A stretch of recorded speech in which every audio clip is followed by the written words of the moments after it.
Alors imaginez une intelligence artificielle qui ne connaît que ce qu'on lui apprend, rien d'autre. C'est exactement la promesse de NotebookLM. C'est un outil gratuit de Google et franchement, il pourrait bien changer notre rapport à l'information. Allez, on va décortiquer ensemble comment ça fonctionne. On a tous vécu ça, n'est-ce pas? On pose une question, tout simple, à une IA, et la réponse est à côté de la plaque, ou pire, complètement inventée. C'est ce qu'on appelle les hallucinations de l'IA, et c'est un vrai problème pour la confiance. Eh bien, c'est exactement ce problème que NotebookLM veut tacler. Comment? Grâce à un concept super important. C'est une IA ancrée. En gros, ça veut dire que son monde, son univers de connaissances, eh bien, c'est uniquement les documents qu'on lui donne, pas tout Internet. Et du coup, le risque d'hallucination, il disparaît. Bon, alors, allons un peu plus loin. Qu'est-ce que ça veut dire concrètement une IA qui est ancrée dans notre monde? C'est ça qui la rend si différente de tout ce qu'on connaît. La différence, elle est vraiment fondamentale. C'est un peu le jour et la nuit. D'un côté, on a l'IA classique qui va piocher dans l'immensité d'Internet avec tous les risques d'erreurs et de fake news que ça comporte. De l'autre, NotebookLM. Lui, il ne regarde que les documents qu'on lui a fournis. Et le point qui change tout, mais vraiment tout, c'est qu'il cite le passage exact d'où il tire sa réponse. La vérification est immédiate.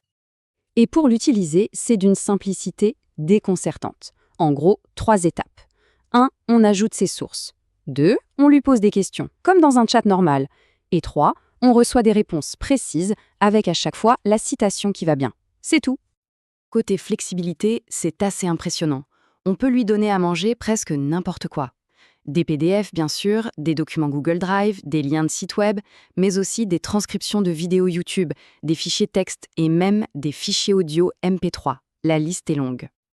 Ah, et petite astuce super pratique. Pour les contenus qui sont derrière un mur de paiement, un paywall comme on dit, l'IA, elle ne peut pas y accéder avec un simple lien. La parade est toute bête. Il suffit de copier le texte de l'article et de le coller directement dans NotebookLM comme une nouvelle source. Et hop, le tour est joué. Ok, maintenant qu'on a vu comment ça marche, passons à une de ces applications les plus bluffantes, l'apprentissage. Ça peut devenir un vrai partenaire d'études.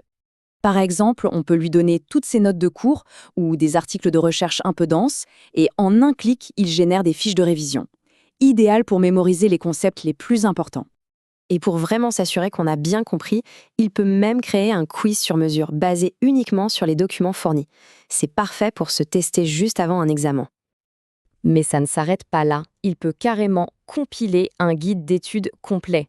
Je parle d'un guide avec un glossaire des termes techniques, des résumés et même des propositions de sujets de dissertation. Le gain de temps est juste énorme. L'outil a aussi une fonction géniale pour les esprits plus visuels.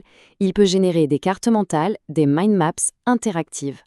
C'est une façon super intuitive de voir comment les idées sont connectées, de décomposer un sujet complexe et de passer d'une vue d'ensemble aux tout petits détails. Bon, on a beaucoup parlé des études, mais attention, cet outil n'est absolument pas réservé aux étudiants. Pour tous ceux qui créent du contenu, les professionnels, c'est une vraie machine de guerre. Le principe est super puissant. On part d'un seul document. Un seul. Ça peut être une transcription, un rapport, n'importe quoi. Et à partir de cette unique source, l'outil peut générer une synthèse audio, un genre de mini-podcast. Et voilà, on peut générer toute une série de contenus à partir de cette base. C'est vraiment cette capacité de transformation qui est au cœur de l'outil. Un seul document peut se transformer en une dizaine de formats différents. On peut transformer ces sources en quoi au juste? Eh bien, en script de podcast, comme on vient de l'entendre, mais aussi en trame pour une vidéo explicative, en article de blog, en publication pour LinkedIn ou X, et même en timelines ou en FAQ. Le potentiel pour recycler du contenu est juste dingue. Alors attention, il y a une fonction qui est particulièrement folle, c'est l'interactivité. Quand on écoute ce podcast généré par l'IA, on peut mettre sur pause et lui poser une question, comme si on rejoignait la conversation. Et l'IA, dans son rôle d'animateur, va nous répondre, toujours en se basant sur les fameux documents sources. C'est assez incroyable. Allez, pour ceux qui veulent vraiment aller plus loin et maîtriser l'outil, on passe aux astuces pour les utilisateurs avancés. D'abord, un chiffre qui donne une idée de la puissance du truc. 25 millions. C'est le nombre de mots qu'on peut mettre dans un seul carnet. Pour se donner une idée, c'est 50 sources de 500 000 mots chacune.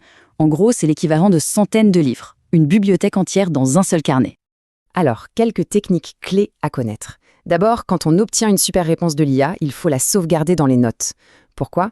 Parce qu'on peut ensuite transformer cette note en une nouvelle source, ce qui va affiner les réponses futures. Autre astuce, pour les très gros projets, on peut fusionner des documents pour contourner la limite de 50 sources. Et surtout, le plus important, on peut cocher et décocher les sources à la volée pour forcer l'IA à se concentrer uniquement sur certains textes pour une question précise. C'est beaucoup plus rapide et pertinent. Il y a une utilisation qui est vraiment à part, presque introspective. C'est d'importer ses propres écrits.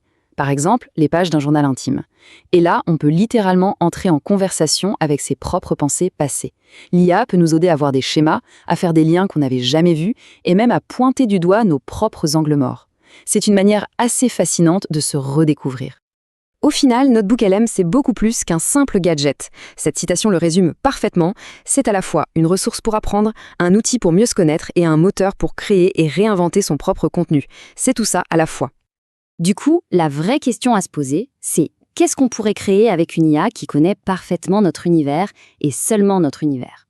Que ce soit pour un projet de recherche, pour explorer ses archives personnelles ou pour lancer un nouveau projet, au fond, les seules limites, ce ne sont pas celles de l'IA, mais bien celles de notre propre curiosité.